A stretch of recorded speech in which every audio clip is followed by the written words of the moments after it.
Hello everyone, आप सबका स्वागत है आपके अपने क्लासरूम में। और आज हम पढ़ने वाले हैं marshalling section 56 and 81 of transfer of property act. आपको ये लग रहा होगा कि आज सर को क्या हो गया, इतना धीमे बोल रहे हैं, इतने डरे हुए हैं। तो बेसिकली मुझे मेरी टीम से बहुत सारी डांट पड़ी है और उन्होंने मुझे बोला है कि आप बहुत तेज़ी से बोलते हो तो आपको धीमे बोलना है, राइट। तो मैं आज कोशिश कर रहा हूँ, देखता हूँ कितना सफल हो पाता हूँ। तो आज हम मार्शलिंग पढ़ेंगे और मार्शलिंग पढ़ने से पहले जो मैं आपको डेली बोलता हूँ फिर से बोलूँगा। मुझे पता है आप लोग बोर हो गए हैं, but I can't help it, बोलना ही पड़ेगा कि ये जो हमारा इनिशिएटिव है उसका जो पर्पज़ है वो ये है कि हम हर एक लॉ स्टूडेंट तक पहुँच सकें और जो बेस्ट कंटेंट हो सकता है लॉ का वो हम उसको प्रोवाइड कर सकें फ्री ऑफ कॉस्ट। केवल अगर एक 4G कनेक्शन है तो केवल उतना ही काफ़ी होना चाहिए। और उसका रीज़न ये है कि केवल वो लोग जो 6 लाख रुपए दे सकते हैं पर एनम, केवल उन्हें ही जज नहीं बनना चाहिए। बाकी लोग जो इतना अफोर्ड नहीं कर सकते और उन लोगों में कैपेबिलिटी है तो उनको भी जुडिशरी का एग्ज़ाम क्लियर करने में दिक्कत नहीं होनी चाहिए, उनको भी प्रॉपर गाइडेंस मिलना चाहिए, राइट।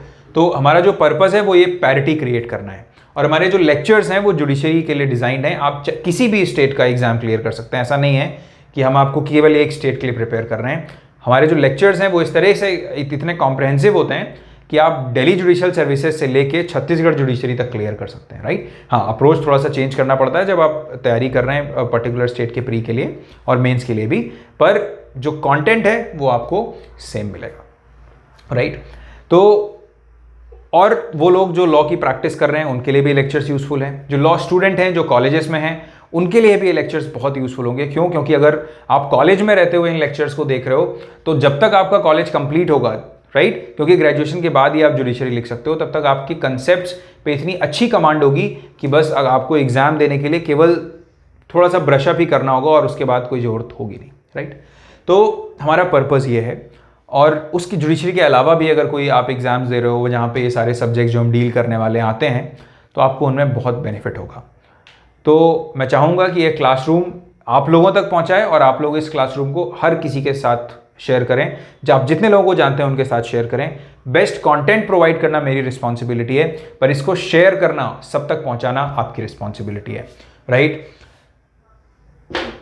तो अब इसी के साथ हम वापस आते हैं अपने लेक्चर पे जो कि है मार्शलिंग। आप में से बहुत सारे लोगों को ये लग रहा था कि सर ने सेक्शन 56 स्किप कर दिया और वो पढ़ाया नहीं। मेरे पास कई स्टूडेंट्स के मैसेजेस आए, एक दो का कॉल भी आया कि सर आप 56 नहीं पढ़ाने वाले हो क्या। तो मैंने उनको बोला कि मैं 56 पढ़ाने वाला हूं, पर एक्चुअल में मैंने होल्ड पे इसको क्यों डाला, उसका रीज़न ये है कि सेक्शन 56 और सेक्शन 81 दोनों में मार्शलिंग दी हुई है। सेक्शन 56 में सेल के केस में और सेक्शन 81 में मॉर्टगेज के केस में मार्शलिंग का कंसेप्ट दिया हुआ है। तो मैं चाहता था कि इन दोनों को साथ में पढ़ाऊं, पर अगर मैं ये डायरेक्टली पढ़ा देता तो आपको समझ नहीं आता। तो उससे पहले मुझे क्या जरूरी था कि मैं आपको मॉर्टगेज के बारे में बताऊं, मॉर्टगेज का कंसेप्ट बताऊं। तो मैंने आपको मॉर्टगेज अच्छे से एक्सप्लेन किया है, सेक्शन 58 पढ़ाया है, टाइप्स ऑफ मॉर्टगेजेस भी बता चुका हूं। तो उसके बाद this is the right time कि हम मार्शलिंग पढ़ें। तो इसीलिए आज मैं आपके लिए लेके आया हूं मार्शलिंग। अब हम पढ़ते हैं सेक्शन 56 एंड सेक्शन 81। तो देखिए, सबसे पहले एक जो बेसिक कंसेप्ट होता है हम उसको समझते हैं, जिसमें हम बात करते हैं प्रायोरिटी की, राइट। अभी प्रायोरिटी का क्या मतलब है यहां पे? देखो, मान लो ये x है, इसकी कोई प्रॉपर्टी है y, इसकी कोई प्रॉपर्टी है z, ठीक। तो इसने ये प्रॉपर्टी क्या की, मॉर्टगेज कर दी किसको, a को। x ने ये वाली जो प्रॉपर्टी किसको की, मॉर्टगेज कर दी a को, राइट। अब जो मॉर्टगेज होता है, तो मॉर्टगेज क्या होता है, केवल एक इंटरेस्ट ट्रांसफर होता है प्रॉपर्टी में। कौन सा? कि अगर सामने वाला इंसान जो मॉर्टगेजर है वो मॉर्टगेज मनी पे नहीं कर पाया तो इस प्रॉपर्टी से ए जो है वो अपना पैसा वसूल कर लेगा, जो मॉर्टगेजी है वो अपना पैसा वसूल कर लेगा, राइट, मॉर्टगेज मनी रिकवर कर लेगा। तो केवल इतना ही राइट होता है, ऐसा तो नहीं है कि ए ओनर हो गया, राइट। ओनर कौन रहेगा, एक्स ही रहेगा, ठीक है। अब एक्स जो है वो दोबारा से बी नाम के इंसान को सेम प्रॉपर्टीज मॉर्टगेज कर देता है। आपके दिमाग में आ रहा होगा क्या ऐसा पॉसिबल है? बिल्कुल पॉसिबल है। एक प्रॉपर्टी को एक से ज्यादा बार मॉर्टगेज किया जा सकता है। ठीक है, अब जब ये बी को मॉर्टगेज कर देगा, ठीक, फिर उसके बाद क्या करेगा, ये सी को मॉर्टगेज कर देगा। सेम प्रॉपर्टी YZ सी को भी मॉर्टगेज कर रहा है। तो अब इस केस में सबसे पहले अपना जो मॉर्टगेज मनी है वो रिकवर करने का राइट किसका होगा, ए का होगा, राइट। कि जो सब्सिक्वेंट मॉर्टगेजीज हैं उनका राइट बाद में आएगा। पहले कौन रिकवर करेगा, ए रिकवर करेगा, ठीक है। ए का राइट होगा पैसा रिकवर करने का। उसके बाद जब ए अपना पैसा रिकवर कर लेगा, मॉर्टगेज मनी रिकवर कर लेगा इस प्रॉपर्टी से, तब बी का राइट होगा, और जब बी कर लेगा उसके बाद सी का राइट होगा, राइट। ये होता है कंसेप्ट ऑफ प्रायोरिटी, ये जनरल रूल है, राइट। अभी आपको मैं मेंटोस रूल बताने वाला हूं, और ये जो मेंटोस रूल है वही मार्शलिंग है। अगर मार्शलिंग है तो उस केस में क्या होगा, हम सेम एग्जांपल से समझते हैं।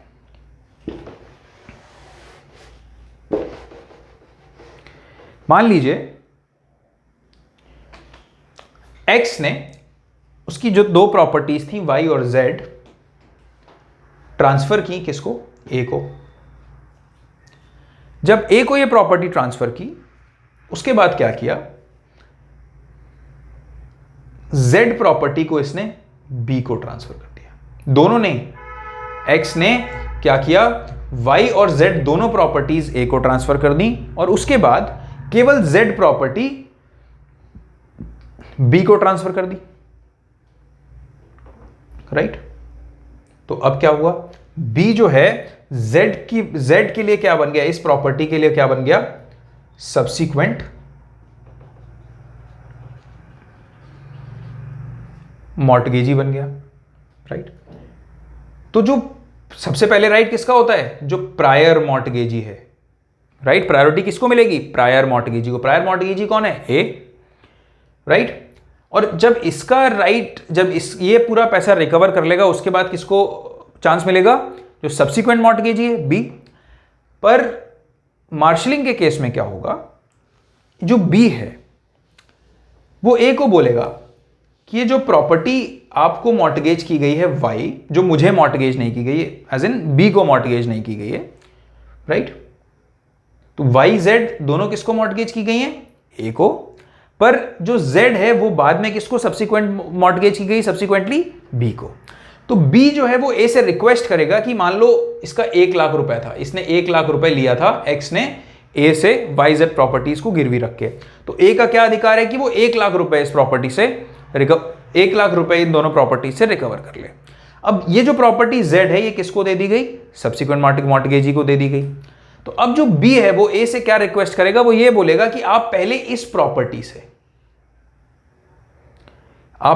प्रॉपर्टी से जो बी को मॉर्टगेज नहीं की गई है, केवल ए को मॉर्टगेज की गई है, अपना पैसा रिकवर करने की कोशिश करो, राइट। कि आपका जो 1 लाख रुपए पहले आप इससे रिकवर करने की कोशिश करो, ठीक है।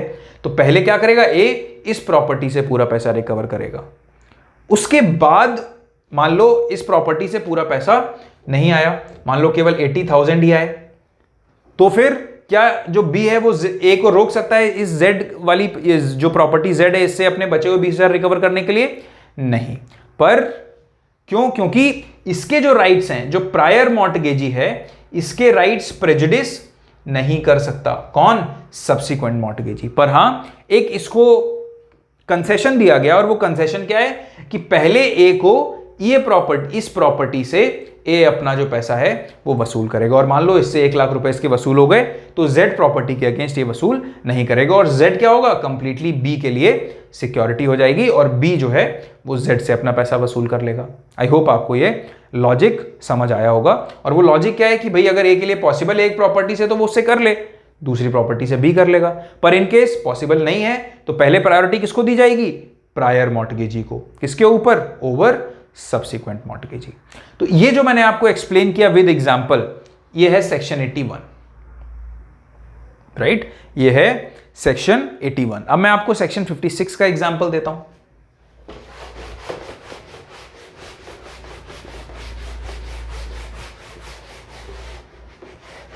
तो जो सेक्शन 81 है, ये बेसिकली बात जो मैंने आपको बताया क्या है, ये है marshalling by subsequent marshalling by subsequent mortgagee, right. Section 56 जो है वो बात करता है marshalling by subsequent purchaser, marshalling by subsequent purchaser. बहुत ज़्यादा डिफरेंस नहीं है दोनों में, अगर आपको एक समझ आ गया है तो दूसरा बहुत आसानी से समझ आ जाएगा। हम सेम एग्जांपल लेते हैं। मान लो ये एक्स नाम का इंसान था, इसने अपनी वाई और जेड नाम की ये दो जो प्रॉपर्टीज थी, किसको दी थी, ए को मॉर्टगेज कर दी थी। तो ये क्या था, मॉर्टगेजर, और ये क्या था, मॉर्टगेजी। अब इसने, अब क्या है, पुराना जो हमने कॉन्सेप्ट पढ़ा हुआ है, मॉर्टगेज में क्या ये ओनर बन जाता है, नहीं, इसके पास क्या राइट आता है, केवल right to recover the money in case mortgagor fails to pay. इसका क्या राइट है, केवल ए को एक ही इंटरेस्ट ट्रांसफर हुआ है इस मॉर्टगेज से, और वो कौन सा इंटरेस्ट होता है कि ए के पास ये राइट होगा कि वो अपना पैसा रिकवर कर सके इन प्रॉपर्टीज से, अगर एक्स इसको पैसा नहीं दे पाता है, ठीक है।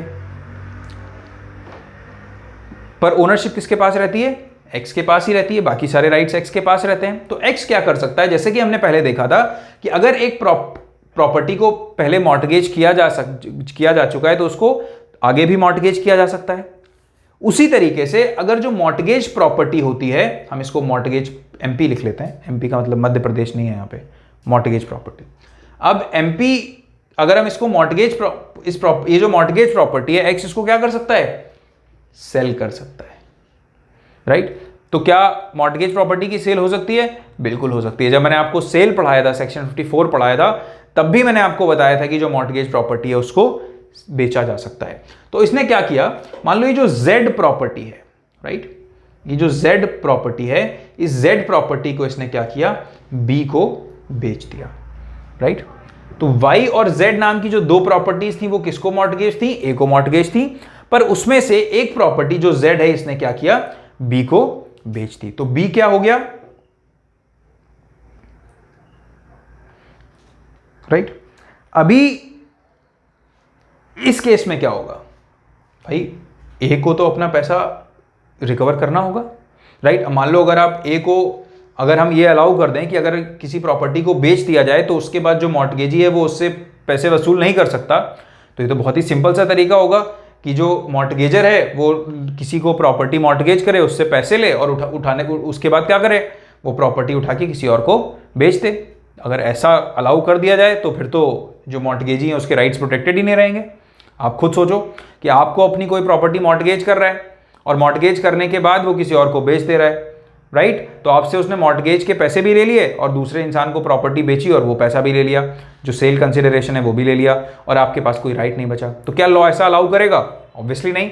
तो इसीलिए जो ए है इसका क्या राइट होगा इन प्रॉपर्टीज पे, कि भले ही ये प्रॉपर्टी जेड जो है इसने खरीद ली है, किसने, बी ने खरीद ली है, फिर भी इसका ये अधिकार होगा कि इस प्रॉपर्टी से जो मॉर्टगेज मनी था वो अपना रिकवर कर सके, ठीक है।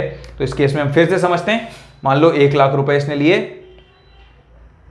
किसने, मॉर्टगेजर ने मॉर्टगेजी से 1 लाख रुपए लिए, ठीक। तो अभी जो परचेजर है इस केस में ये क्या बोल सकता है बी को, जैसे परचेजर जो मॉर्टगेजी है इसको क्या बोल सकता है कि जो 1 लाख रुपए आपने लिया है आप पहले इस प्रॉपर्टी से रिकवर करो, राइट। आप इस प्रॉपर्टी से रिकवर करो, अगर आपको इससे मिल जाता है तो वेल एंड गुड, और इस प्रॉपर्टी पे तो ये प्रॉपर्टी इसकी कंप्लीटली हो जाएगी, कोई कॉम्प्लिकेशन नहीं होगी, ठीक है। मान लो 1 लाख रुपए इसको नहीं मिले, केवल 50,000 रुपीज मिले, तो फिर क्या जो बी है वो रोक सकता है ए को कि नहीं आप जेड से पैसे वसूल नहीं कर सकते, ऑब्वियसली नहीं रोक सकता। मैंने आपको बताया, एग्जाम्पल दिया कि लॉ क्यों अलाउ नहीं करेगा ऐसा। तो अगर तो बी क्या बोलेगा ए को कि ये प्रॉपर्टी अब मुझे बेच दी गई, तो आप ऐसा करो, ये जो दूसरी प्रॉपर्टी आपको मॉर्टगेज की गई आप इससे अपना पैसा वसूल कर लो। तो अगर पैसा वसूल कर लिया, पैसा इसको पूरा 1 लाख मिल गया तो कोई दिक्कत नहीं है, राइट। पर अगर मान लो नहीं मिला, 50 के ही मिला इस प्रॉपर्टी को बेच के, तो क्या होगा, ए का राइट होगा इस प्रॉपर्टी पे कि वो जो बचा हुआ 50 के है वो भी रिकवर कर सके, राइट। पर अगर, तो इसका क्या मतलब हुआ, जो सब्सिक्वेंट परचेजर है वो जो प्रायर मॉर्टगेजी है उसके राइट्स को प्रेजुडिस नहीं करेगा, उसके राइट्स को हैम्पर नहीं करेगा, राइट। तो इस केस में पर अगर क्या होता है वाई इस प्रॉपर्टी से पूरा का पूरा पैसा वसूल कर सकता है तो दैट इज अलाउड। और क्यों अलाउ किया गया है? ताकि जो बी है उसको ये प्रॉपर्टी अनएनकम्बर्ड मिले, फ्री होल्ड प्रॉपर्टी मिले, कंप्लीटली फ्री प्रॉपर्टी मिले, जिसको एक प्रॉपर्ली एंजॉय कर सके, राइट। तो आई होप, तो ये है सेक्शन 56। आई होप आपको सेक्शन 56 और सेक्शन 81 दोनों में डिफरेंस क्लियर हुआ होगा, राइट। मार्शलिंग एक ऐसा कंसेप्ट है जिससे लोग बहुत ज्यादा डरते हैं, पर बहुत ही इजी कंसेप्ट है। अगर आपको एग्जाम में आ जाता है तो आप इस तरह के एग्जांपल्स दे के आप एक्सप्लेन कर दीजिएगा सेक्शन 56 एंड सेक्शन 81, आराम से आपको बहुत अच्छे मार्क्स मिल जाएंगे, राइट। कोई डरने वाला कंसेप्ट है नहीं है। और ये प्री में भी पूछा जाता है कि मार्शलिंग कहाँ पे होती है, किस प्रोविजन में होती है, तो ये सारे जो प्रोविजन है काफी इंपॉर्टेंट प्रोविजन हैं ट्रांसफर ऑफ प्रॉपर्टी एक्ट के, जो आपको एग्जाम के पर्सपेक्टिव से बहुत हेल्प करेंगे। तो मार्शलिंग का लिटरल मीनिंग क्या होता है? रीअरेंज करना, ठीक है, रीअरेंज करना बेसिकली, कि आप YZ से ले सकते थे तो क्या कर दो कि केवल Y से ले लो, राइट। अगर Y से नहीं हो पा रहा है तब Z से। तो आपकी नॉलेज के लिए बस इतना बता रहा हूं, यहाँ पे कुछ बहुत इंपॉर्टेंट नहीं है ये, ठीक है। अब सेक्शन 56 और सेक्शन 81 हम एक बार देख लेते हैं। हम सेक्शन 56 जब देखते हैं तो वही बात बोल रहे हैं, मार्शलिंग बाय सब्सिक्वेंट परचेजर, जो मैंने आपको बताया वो पूरा है, बट इसकी जो लास्ट लाइन्स हैं, but not so as to prejudice the rights of the mortgagee और पर्सन्स क्लेमिंग अंडर हिम। तो राइट्स ऑफ मॉर्टगेजी क्या होंगे? प्रेजुडिस नहीं होंगे। मैंने आपको बताया कि जो मॉर्टगेजी है उसके राइट्स कभी प्रेजुडिस होंगे क्या? नहीं, उसके राइट्स प्रेजुडिस नहीं होंगे। और केवल इसके ही नहीं, कोई भी जो इसके अंडर क्लेम कर रहा है, क्लेमिंग अंडर हिम, इसके अंडर कौन क्लेम कर सकता है? इसके मान लो लीगल हेयर्स क्लेम कर रहे हैं प्रॉपर्टी, तो उनके राइट्स भी प्रेजुडिस नहीं होंगे। या फिर इसने प्रॉपर्टी में कोई इंटरेस्ट ट्रांसफर कर दिया है किसी और को, तो उसके राइट्स भी प्रेजुडिस नहीं होंगे, ठीक है। तो अब तो जैसे इंटरेस्ट ट्रांसफर करने का मतलब, मान लो यूसुफ्रक्टरी मॉर्टगेज था, पोसेशन इसके पास था, इसने उस प्रॉपर्टी को उठा के क्या कर दिया? लीज कर दिया। तो अब वो जो इंसान है उसको भी, उसके राइट्स भी क्या होंगे? हैम्पर नहीं होंगे, और इसके ऊपर उसके राइट्स को प्रायोरिटी मिलेगी। बस मैंने आपको कंसेप्ट एक्सप्लेन कर दिया, बस मैं आपको ये इसलिए बता रहा हूं ताकि जब आप बेयर एक्ट पढ़ो तो आपको ये ना लगे कि नहीं ये तो इसका क्या मतलब होता है, तो इसलिए एग्जांपल के थ्रू यहाँ पे मैं आपको एक्सप्लेन कर रहा हूं, ठीक है। तो क्लेमिंग अंडर हिम मतलब उसके लीगल हेयर्स हो सकते हैं, और of any other person who has for consideration acquired an interest in any of the properties. मतलब ये जो मैंने आपको लीज का एग्जाम्पल दिया, क्यों दिया? क्योंकि ए ने, जो मॉर्टगेजी है, इसने अगर किसी को उस प्रॉपर्टी में कोई इंटरेस्ट ट्रांसफर किया है तो वो कैसा होना चाहिए? हमेशा फॉर कंसिडरेशन होना चाहिए। गिफ्ट अगर उसने किया है तो फिर वो जो बंदा है जिसको इसने गिफ्ट किया होगा उसको प्रेफरेंस नहीं दी जाएगी, ठीक है। तो आई थिंक सेक्शन 56 आपका क्लियर होगा।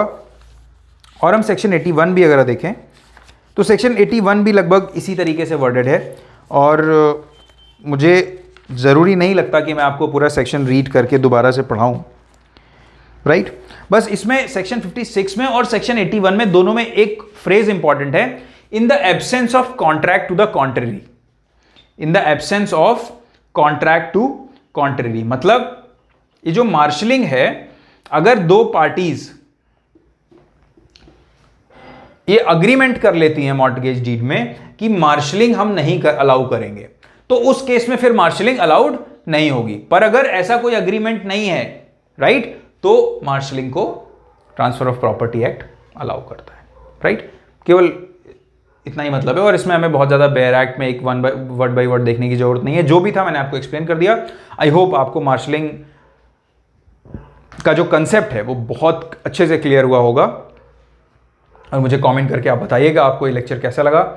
इसमें अगर आपको कोई डाउट्स हैं तो आप मुझसे मेरे जो सोशल मीडिया हैंडल्स हैं आप उस पर पूछ सकते हैं। उसके अलावा आप मुझे डायरेक्टली व्हाट्सएप पे भी मैसेज कर सकते हैं। मुझे अच्छा लगता है आप लोगों से इंटरैक्ट करके, और मैं बहुत ही फ्रीक्वेंटली इंटरैक्ट करता हूँ स्टूडेंट से जो मुझे मैसेजेस वगैरह करते हैं, राइट। तो आई होप आपको ये लेक्चर हेल्प करेगा। Take care.